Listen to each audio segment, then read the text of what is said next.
y'all, I'm Abby. I'm a glaze chemist here at Fireclay Tile. I'm taking over today to answer all of your glaze related questions, and I'm joined by my studio assistant, Winnie. So I have a BA in studio art with a concentration in ceramics and a minor in German. I don't have a chemistry degree and I don't have an engineering degree. I have an art degree. In addition to working in ceramics manufacturing, I still do try to work on my own ceramics practice. I mostly do like sculptural work or slab built functional wear. I was actually born and raised in the Deep South, so my work is based on a lot of my experiences growing up there, and it deals with ideas like domesticity or like stereotypes of the South and oral tradition and myth. My favorite color at Fireclay Tile is probably tumbleweed. It looks like this.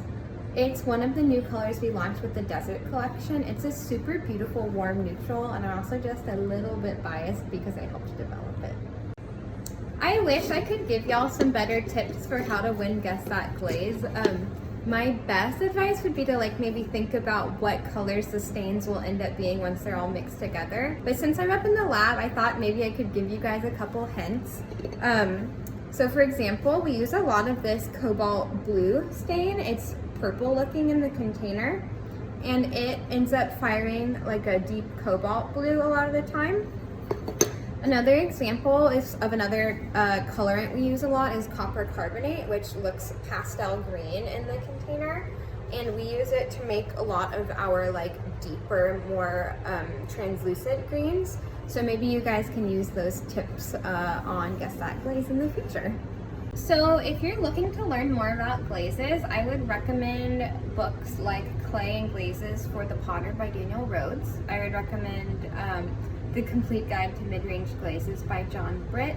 There's also some online resources that I really like. There's a website called glazy.org, glazy.org. That's a free online resource for glaze recipes. There's also Tony Hansen's website Digital Fire, which is has a lot of more technical information, which is super helpful. Or if you're looking to take a full-blown course, I've heard really great things about the glaze courses at Ceramics Materials Workshop online, but I've only taken their clay body course, but I really enjoyed that one.